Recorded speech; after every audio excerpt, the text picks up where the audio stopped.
Cameras are up. All right. What are your initial thoughts on that? Oh, look, I thought North outplayed us in the first half, and we were lucky to be in front at half time. You know, I thought they were very, very good. They had the handball game up and going, and you know, I was really, really pleased with our response after half time, especially midway during that third. I thought we looked, you know, a lot stronger, got our game up and going.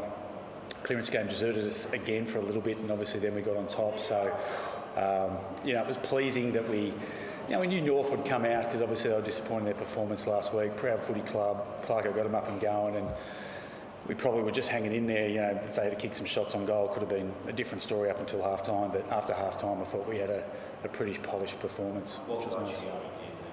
Oh, I just thought our guys got to work. We're probably just a little bit off pressure-wise. I thought their handball game, we just missed the first one, just missed the second one, and then they got out.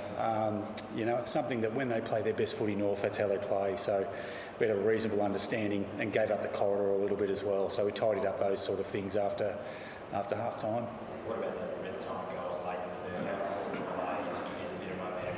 Yeah, they were. Like, there's a pretty stiff breeze to the right of camera, I think you would say, and you know, we sort of thought that, look, we got those couple of goals in front sort of thing and then capitalised on the momentum, and then, you know, obviously the conditions are pretty tough, you know, hot, windy, dry heat sort of thing, so we play in those or train in those conditions a lot of the time. So we sort of thought as the game progressed, we'd get stronger, which was a positive for us as well.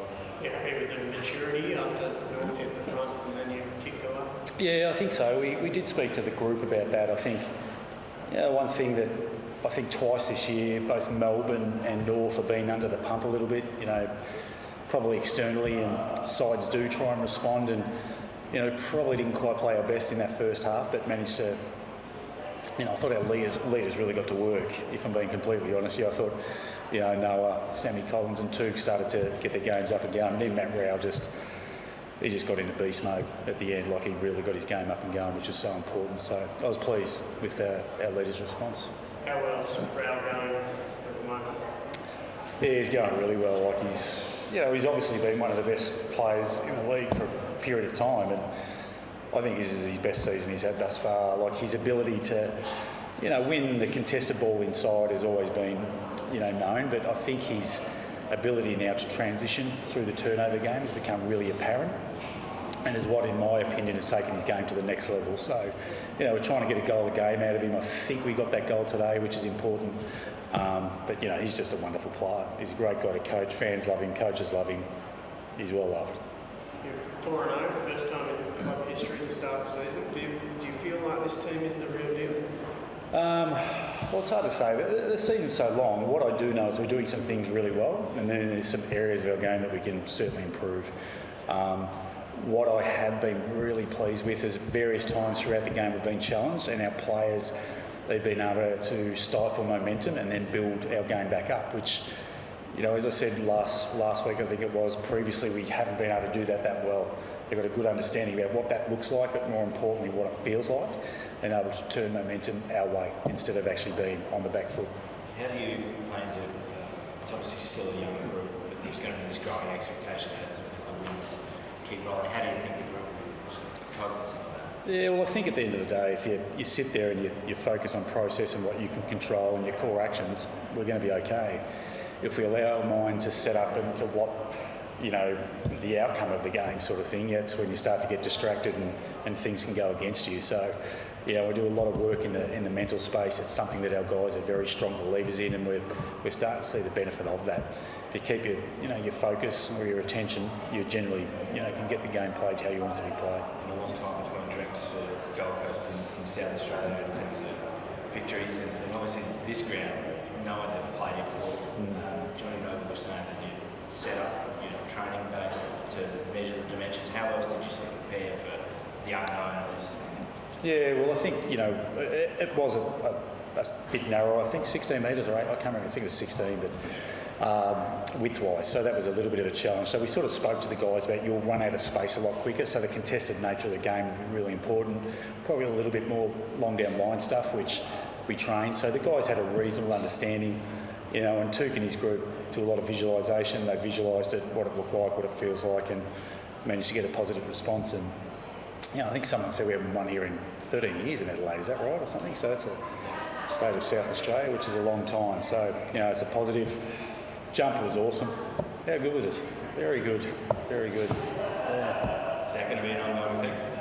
The jumper, Yeah. smarter men than me that make noises. It's got my vote.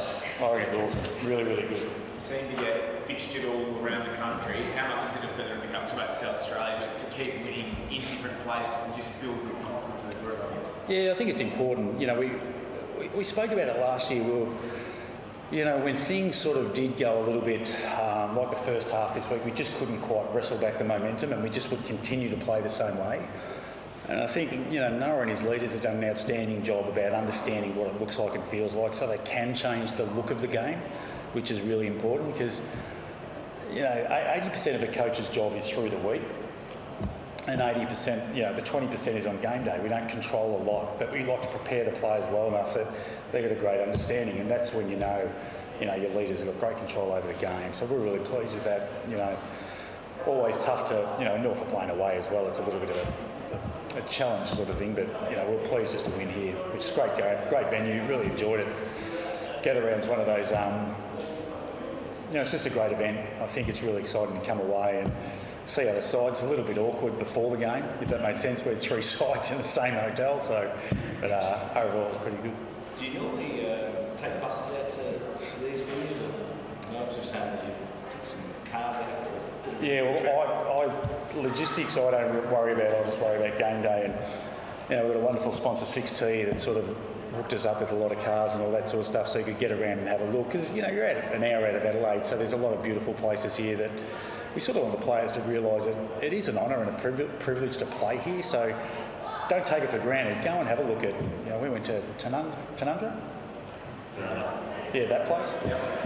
Nice Thai restaurant, which was good. So it's good for the players to get out and about. You know, often they don't go to play here. So.